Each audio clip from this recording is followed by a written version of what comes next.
let's get started.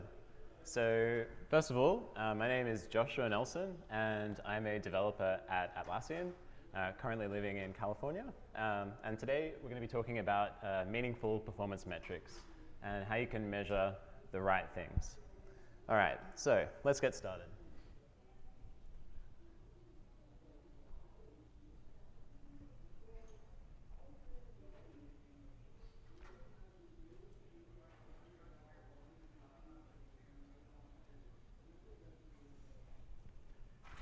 .6 seconds. That's the amount of time that we just waited.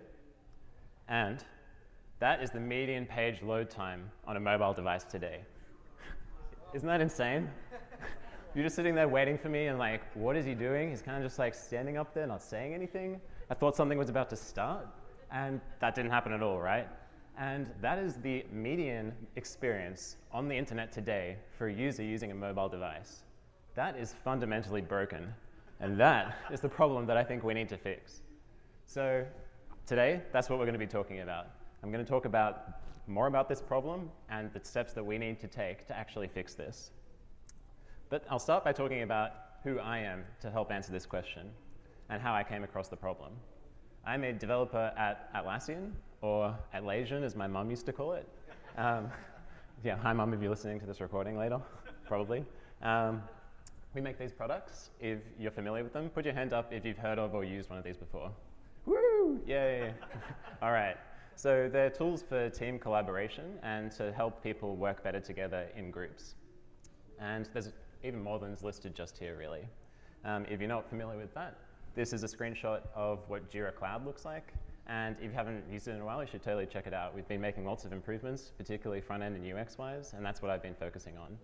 And a key part of the UX of this new experience is a focus on performance. It's something that we care a lot about at Atlassian, and it's something that I've been paying careful attention to and how we can actually improve it for a better UX overall. And the main thing is that we're looking at improving real user experiences, and a key way of doing that is performance. So more about who I am personally. I used to live in Sydney, Australia, which is where the Atlassian headquarters is. It's the land of the flat white and the redback spider, and also the world's tallest rubbish bin. There you go, bet you didn't know that. It's our claim to fame. And I used to live not in this area, but like out in kind of rural Australia. And they did this test when I lived there. I know the pain of slow internet.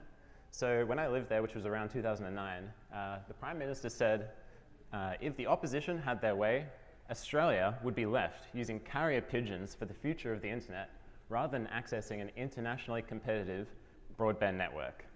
So, of course, this magazine tested it. They flew a carrier pigeon with a 700 megabyte USB drive from the Central West to Sydney, which is like 100 kilometers or 60 miles away. And you can guess how that went. The pigeon won in 1 hour and 5 minutes. They also sent a car, which took 2 hours and 10 minutes, and the internet dropped out twice and didn't even make it. So that is the level of internet that we're talking about here in Australia. The main takeaway is the internet speed really sucks out there. On average, this is like 7,990 kilobytes per second. And when I tell people what internet is like in Australia, they're often shocked because they think of Australia as a place where they've got developed technology, but you know, there are places, real places in the world that have terrible internet. So definitely, I personally feel that pain a lot. But there's good news. The internet gets faster over time. So all we need to do is wait a bit, and eventually we'll have technology improvements, and we'll get to a point where, you know, the internet actually isn't that bad. And you can see that's kind of true. So this is internet speed in the US over time in megabits per second, and that chart is going in the right direction. It's going up. That's great. Well, okay, so yeah, network speeds are going up. What about CPUs? Of course, CPUs are also increasing in speed all the time. Thanks to Moore's law, they've been going up for years and years. And sweet, problem is solved, right? We have faster technology over time, and our websites, we can just leave them, and eventually they'll get faster. But the web is not getting faster. So that figure I quoted, 15.6 seconds, that's been like that for a while. And for desktops, it's 5.5 seconds, and it's staying kind of level. So this is the median on-load time. And it's not improving, even though our technology is getting better. So why is this? And I think I know why that might be. There's a similar effect that happens in highways. When there's overcapacity on a particular highway, a common thing to do is, add an extra lane, and more cars will get through, the traffic problem will get solved. But they find in practice when they do this, we're good, just make sure that's connected okay. They find in practice that when we do this, it doesn't actually help at all. Every time they increase capacity of a highway by 1%, there's an up to 1.1% increase in demand for the highway. This is called the induced demand effect. And that's how it happens with roads, and it doesn't actually help the problem that much to add extra lanes. It helps in some cases, but sometimes it goes up to 1.1, actually making the problem worse. You can see a similar thing with the internet. So you can see here that the actual load that we're giving to browsers has increased over time as our appetite for it has grown as well. And this same survey that's conducted shows that this is increasing. So our appetite for media and the way that the web is growing with our speeds, but we're not actually improving this performance problem. So it's not getting any better. But for the sake of our users, it needs to. And I'm going to give you 3 reasons why this is a super important problem. One of them is for business goals, another for user happiness, and the third one, which is kind of surprising, is for the whole world, that this is an important thing. So, business goals. You might have heard statistics like this before, but Bing, they did this study and they found that a 1-second delay in results resulted in a 2.8% drop in revenue, and 2 seconds resulted in a 4.3% drop, which is huge. That's directly affecting the bottom line. And then there's this study from Walmart as well, I think people from Walmart here, which says that 2% increase in conversions for 1 second improvement of load time. And every 100 millisecond improvement resulted in up to a 1% increase in revenue. And finally, Google found the same thing for mobile sites, that our load time of 5 seconds has doubled the revenue for those that load in 19 seconds. So obviously, this is going to have a huge impact, and there is actual money to be made here in making websites faster. And you can show this picture to your manager or whoever would approve the time, and they'll be immediately convinced. This is what your users are saying. They're saying, please, we want to buy your things, we want to convert. The page is just loading too slow, I'm going to your competitors. Another reason that I think it's important is for the world.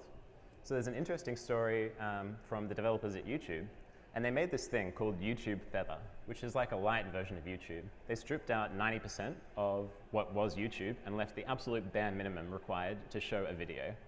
And their goal was to actually see, is this going to improve load times? Intuitively, yes, it would. So they opted it into a small percentage of traffic, but they found that it actually got worse. Load time went up. And obviously they're quite perplexed, like we took out 90% of the stuff, why is the load time getting worse on average?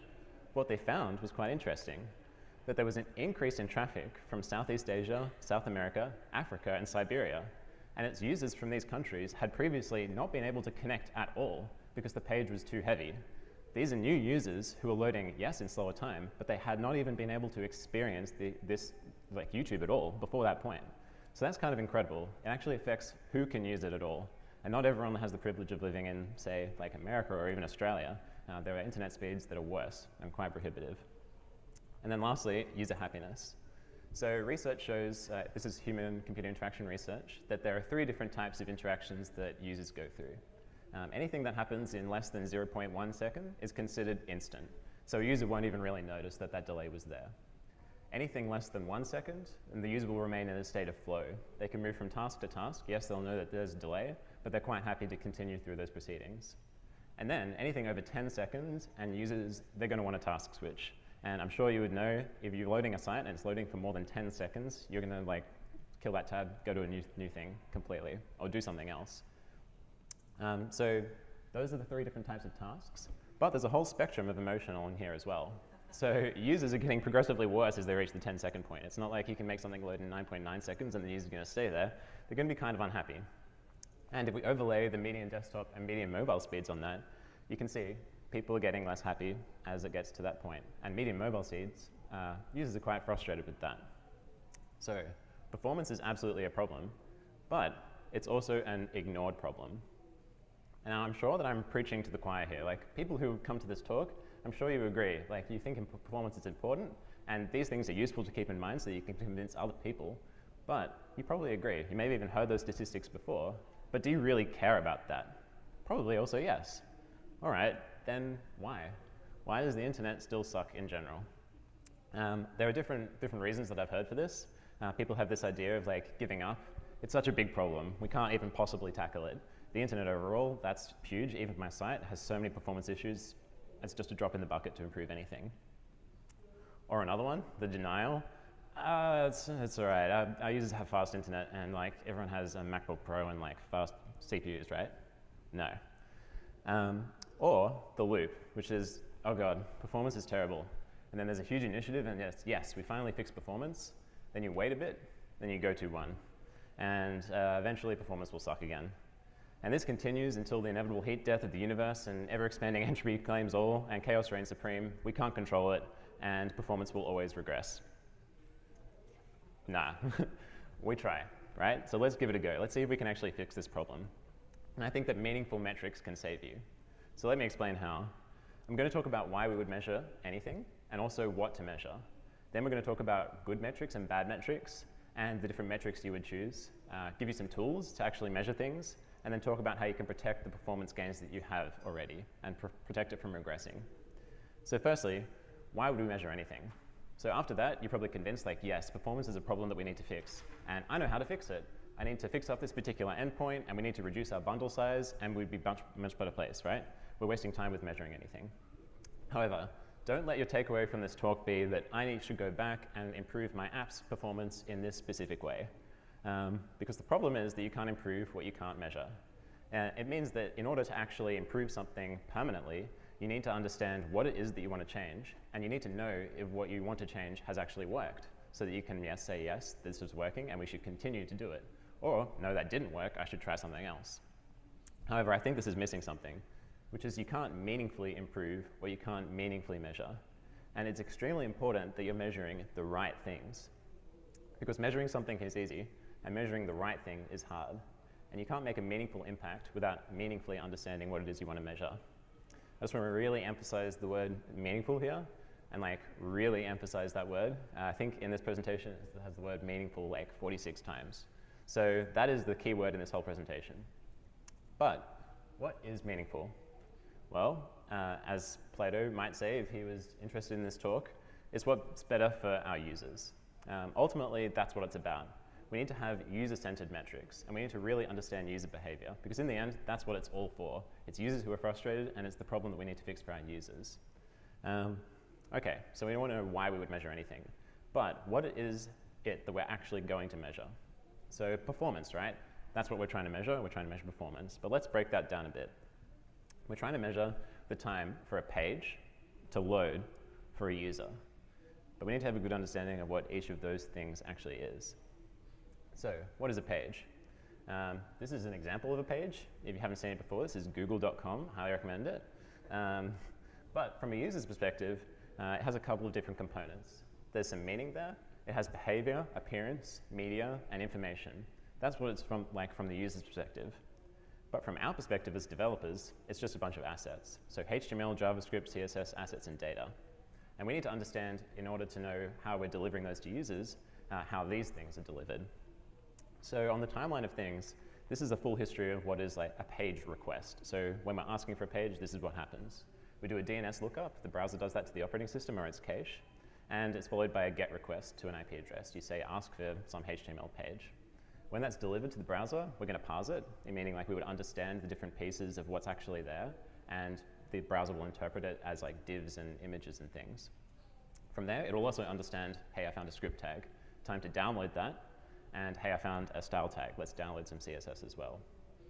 After that, there's the parsing step. So we parse the JavaScript and we parse the CSS in the same way that we understood and parsed the HTML.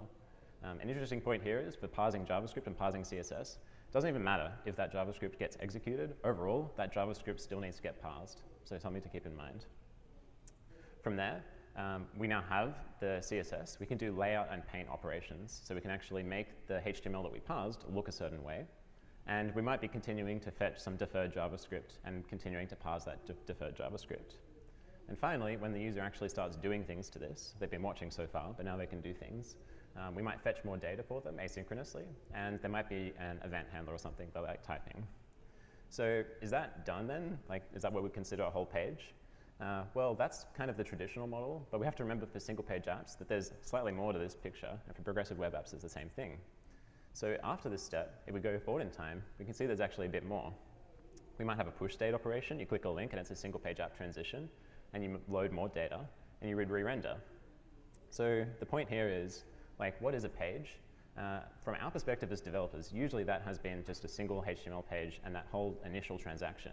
But from the user's perspective, it could be anything from a single page app state to an app state, or literally whatever in your context your user thinks it is. So we need to remember to measure exactly what it is the user thinks of as the page. Now, for a page to load, I have an example of this actually, and we're going to do something. I would like everyone to raise their hands. Raise your hands, and I want you to lower your hand when you think the page is loaded. This is slowed down. So lower your hand when you think it's done.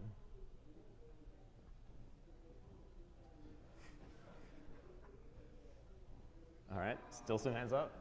Yeah, I reckon, yeah, that's about it. It's like some black square. Yep. All right. Oh, all right. All right, still have some hands up, right? So that was interesting. The point from that is that loading is not a single moment in time. It's an experience that no one metric can fully capture. And there are moments, multiple moments during the load experience that can affect whether a user perceives it as fast or slow, which is a quote from the W3C spec on the paint timing. And loading is not a Boolean state. It's not easy to say when has a page loaded. And it might even require knowledge of the future. At that point, you didn't know when it's loaded until you see what's going to come next. And loading is this whole spectrum of things that can happen. And metrics attempt to compress that into a single number. So we need to be really careful about how we choose that single number in order to continue to reflect that real experience. And now finally, what is a user?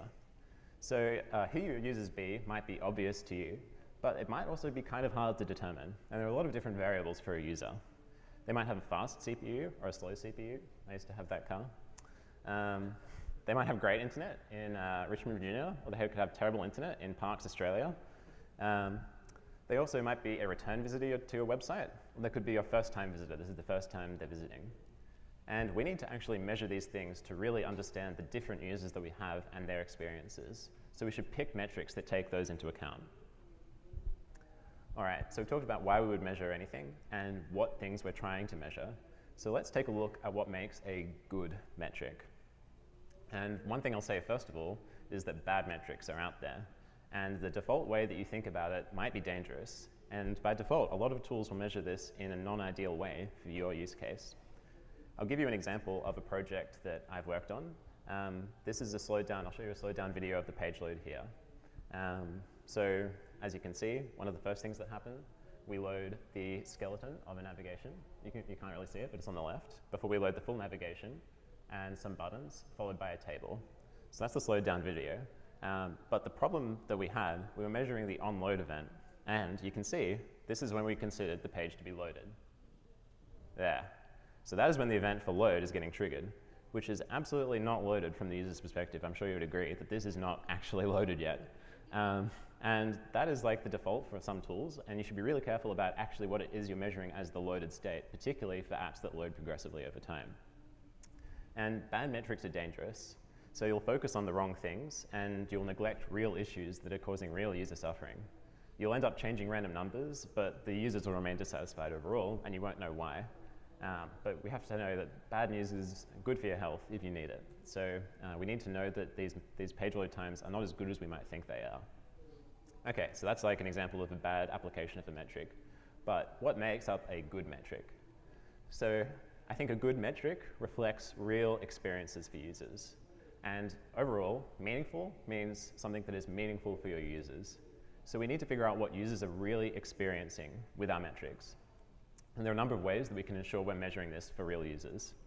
So we can measure on real devices. There might be real CPUs and real networks, as well as a sanity check. So like what I mentioned before, we need to actually go in and check that this metric is being fired when we think it is. And a lot of the time, you'll discover that that isn't actually what you had in mind or what a user would have in mind for a page being loaded. Another aspect of what makes a good metric, I think, is that it is a continuous function. And that's in the math sense, but I'll, in this context, explain it as this, which is that a small improvement in the metric relates to a small improvement in the UX. And conversely, a large improvement in the metric will result in a large improvement in the user experience. So I'll give you an example of that. So bundle size, that's another common thing that is measured. But that might be a bad metric for your use case, as the users might have heavy caching enabled, or maybe you're doing bundle splitting efficiently and you're not actually delivering all those assets, which would mean that if you're improving bundle size, maybe that has no impact on the actual load time at all. So we need to be careful that the metrics that we're choosing are actually improving the user experience in the same degree to which we're changing the metric itself. The side effect of this, which is nice, is that there's no cheating. I like to think of the developers on my team as like a greedy optimization algorithm. They're going to try and get all of the loopholes in the metric and try and improve it in any way that they can, which is what I want. The thing though is that I would let them cheat, but I want the metric to really map to a good user experience overall. And the shortest path to improve the metric should be the shortest path to improve the user experience. So as an example in that previous one, we could have improved that metric by loading a spinner really quickly. And maybe that doesn't actually help the user experience at all. So we need to be really careful about what it is we're measuring there. And lastly, a good metric is repeatable. So as Agent Smith would say, never send a human to do a machine's job. So some metrics you can get easily in a repeatable way, but some might require additional effort to do that. And if you rely on humans to, let's do a monthly audit with this tool, that's never going to work. People will forget it, and you won't have enough data historically to back up any arguments that you might want to make in the future about performance. All right, so metric choices. With the knowledge of what makes up a good and a bad metric, we can have a look at some of the different metric choices that we have and think about it for our use cases. So I'm going to go over a bunch of these, and I'll go over fairly quickly as well. So you can go to this page. This is my personal website, joshnelson.io/pages/metrics. And there's I made a table which is a list of all the metrics that I'm going to mention. I should say also, there's a link I'll have at the end for the slides as well, if you're interested in that. So firstly, I'm going to look at metrics that are good for all applications in a bunch of different use cases. One of these is page weight. So I've mentioned it a couple times already. Page weight is relatively easy to measure. And like I mentioned, JavaScript is expensive. So pretty much always, this is a good thing to be measuring. The danger with this is that it's a proxy for the real user experience. We're not actually measuring something that the user is experiencing. Bundle size could mean bad load times, but it itself is not necessarily a bad thing. Let's say you're making a tool which is literally only used internally, bundle size may not matter to you. Or if you're developing a desktop client, it's bad, but it's not going to be ongoingly bad. So another one, paint timing. So there's a lot of really interesting metrics that are available around paint timing. I've highlighted 3 ones here. There's first paint, first contentful paint, and first meaningful paint. And you can guess my favorite one is the one at the bottom that has the word meaningful in it. But these represent different things. So first paint is when the browser changes anything about the white page. So when the white page turns into literally anything, that's first paint. It might be that the background color is rendered. The next thing, first contentful paint, that measures when anything else is put there. So any sort of DOM element is rendered to the page. So it might mean that a loading spinner has been rendered. And then lastly, first meaningful paint, which is really like the holy grail in my mind of a meaningful metric. It represents when meaningful data has arrived on the screen and is ready for consumption by a user. This one's a little bit harder to measure in a consistent way. There are some attempts to put this into Chrome, but for now, I'll tell you a little bit later about how we can actually try and measure first meaningful paint.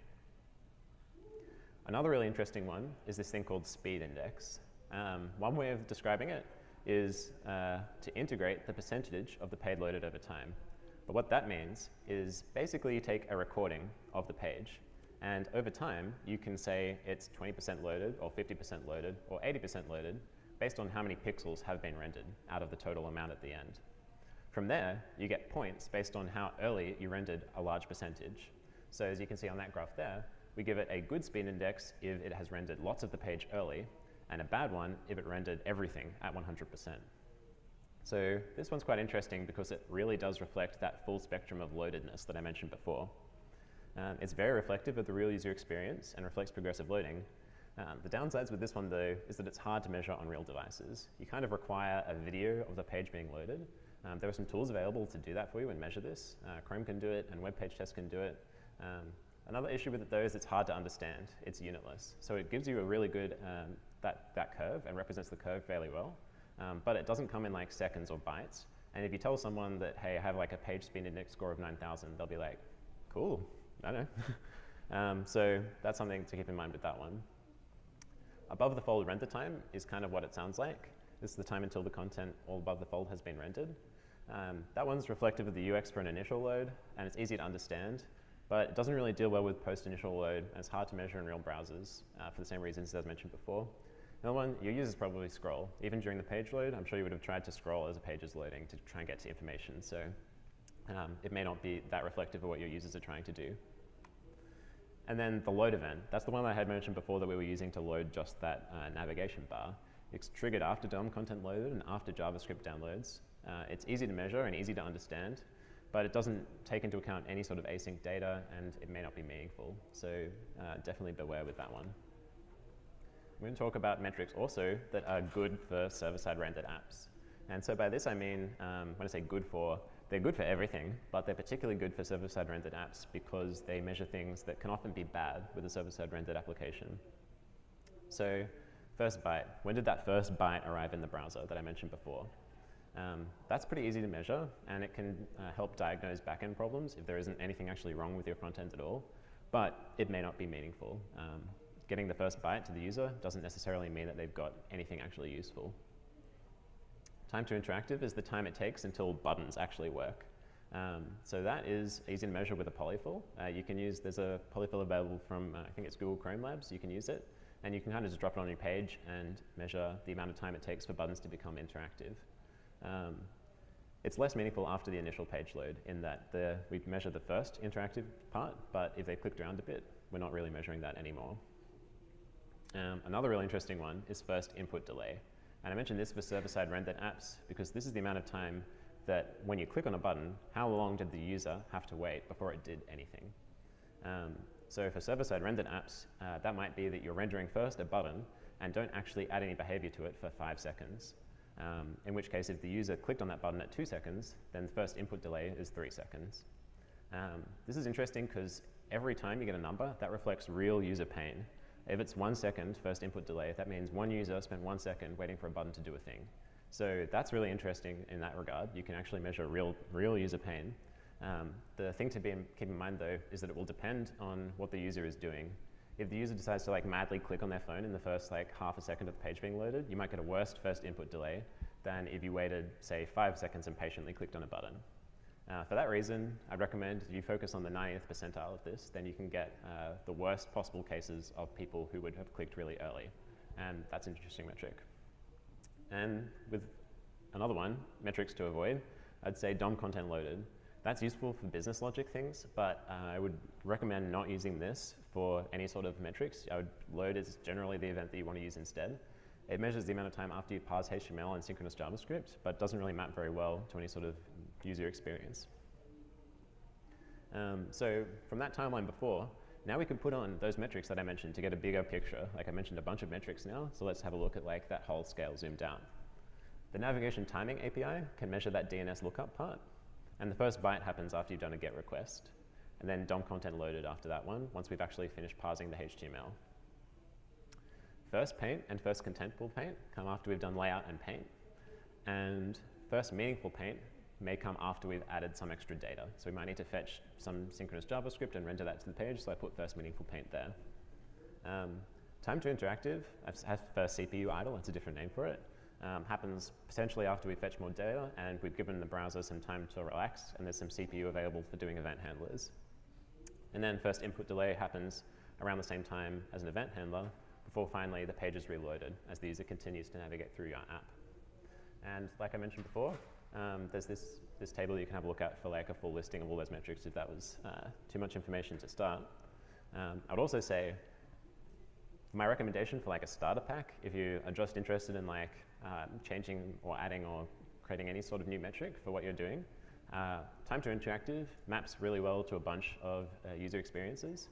So basically always time to interactive is a fairly good representation. Bundle size I put here as well. You have to keep in mind the caveats that I mentioned around actually does this mean anything, but it always means something as far as actually we need to parse some JavaScript that gets delivered, so worth measuring. And then first input delay as well, because it maps so well to user suffering. And I add also first meaningful paint. That one, you kind of need to do some sort of a custom logic to measure first meaningful paint at the moment. which is when data has arrived, send off some analytics event and track that. So if you can do that, that's awesome. I highly recommend it. But otherwise, those few are good ones to get started with. So there are different tools as well that you can use to measure all those things. And we might need to make some compromises as we're measuring them. The dev tools are really cool. They measure a whole bunch of those things that I've mentioned already, and they're great for debugging and diagnosing problems. So if you're going through and seeing, like, how can I improve this metric, dev tools are a great way to get started. You can also simulate real devices. They're not actual real devices, but you can say slow down your CPU by 4 times, or slow down your next network speed and throttle it, which is fantastic. But the other problem is that you can't really make a business case from the dev tools. If you show your manager and be like, hey, look at this, that doesn't really mean anything because that's your computer, and like it's hard to really empathize with that. The user timing API is also fantastic. It's supported in IE11+ and all evergreen browsers. So if you're doing your own sort of first meaningful paint logic, you can use the user timing API to add things to the dev tools to, say, measure those specific parts. Another really interesting thing is if you went to the talk, I think it was from Jordan before this, this is something that I had made for React, which is really similar to what he had described as a pattern for Ember. But there's this tool that you can use. It's really early stage and like wouldn't really recommend it for production use yet, but if you're interested, definitely contribute to that. But that lets you measure when data is received and add stuff to the user timing API too. The audits tab in Google Chrome is really useful, called like Lighthouse. The nice thing about that is that it gives you a whole bunch of metrics. Like it gives you a full audit on your simulated device. First, contentful paint, speed index, time to interactive, and a bunch of things. And another really cool aspect is that it gives you things to improve. So it'll actually tell you, hey, your bundle size sucks, this is what you can do to change that. That's awesome. There's a CI version of this too, because remember, you never send a human to do a machine's job. And in this case, we have a CI tool which actually runs the Lighthouse performance audits on a regular basis.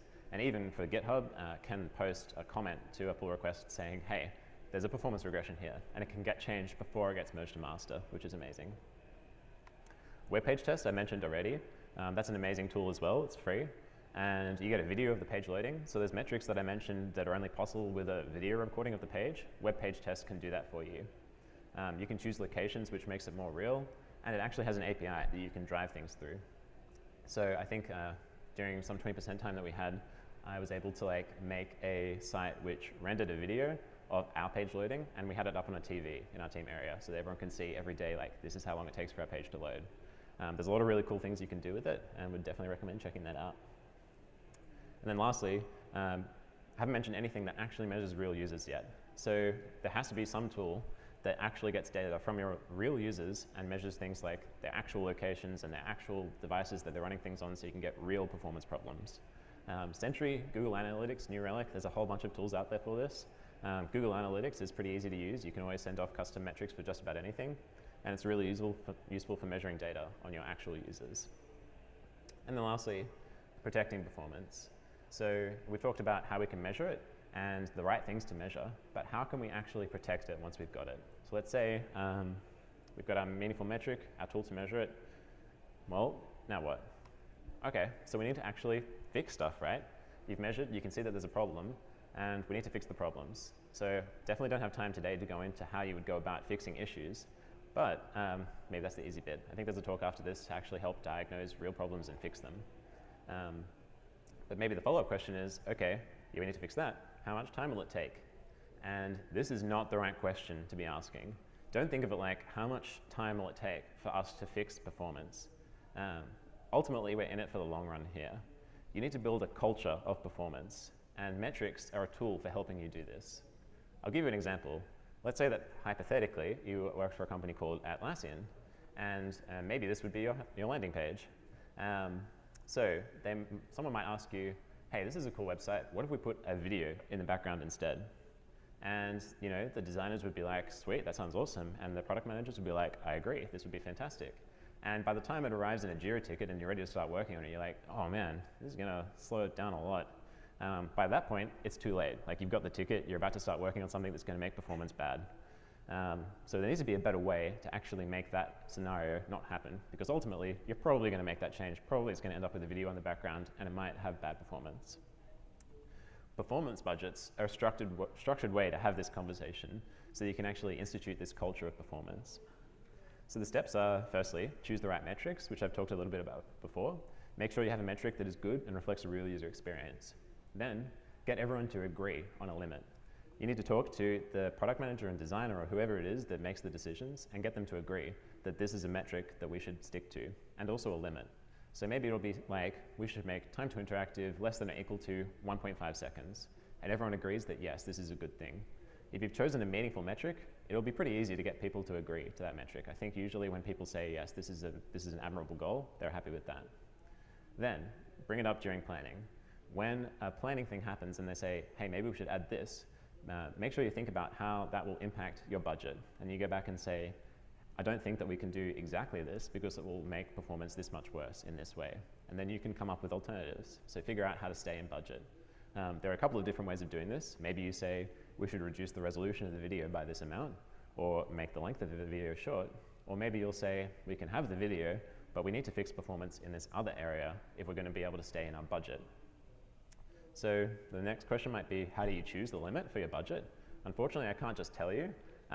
There are good ways of finding that out for your own use case though. So remember those limits I mentioned before? 0.1 seconds, anything less than that's instant, 1 second flow of thought, and 10 seconds task switch. So for sure, don't have a goal over 10 seconds, but you can think about it in those terms as well to come up with a good guideline.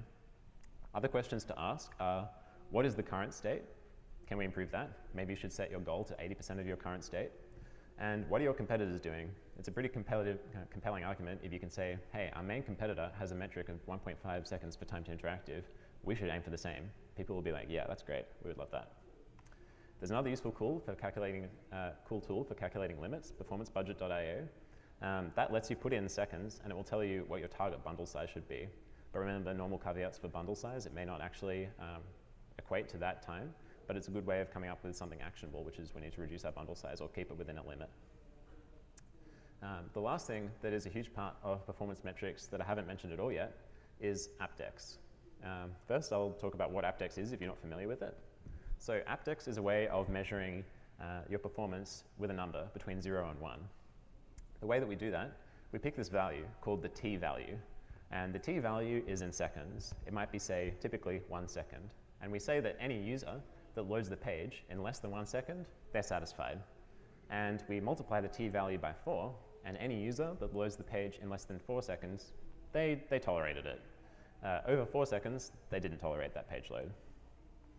So as an example, maybe the users are along this spectrum, and we say that those users are satisfied, those are tolerating, and those are dissatisfied, and which would give us an APDEX of 6. We get half points for users that are tolerating it, so divide the tolerating users by 2, and overall would give us an APDEX of 0.57, where 1 would be perfect and 0 would be terrible. The warnings that I would give for this are pick your T value meaningfully and pick your load metric meaningfully. So I'll give you an example of when you pick the load metric incorrectly. Let's say you use DOM content loaded for measuring when the page is done.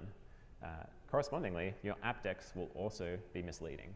So in this case, you would get an APDEX of 1. Every user loaded the page in less than 1 second. Another example, you pick the wrong T value.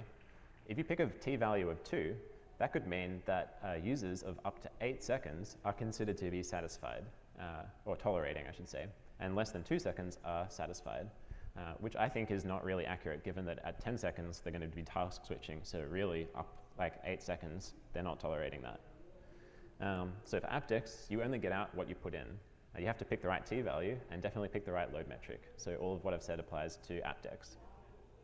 However, one really useful use case of APDEX is as a tool for businesses, and particularly larger ones. So I'll give you an example of how we're using APDEX currently. These are just example numbers, but you can do clever things like come up with a company APDEX, where you say, our overall goal as a whole company is to get to like an APDEX of, say, 90 or APDEX 70.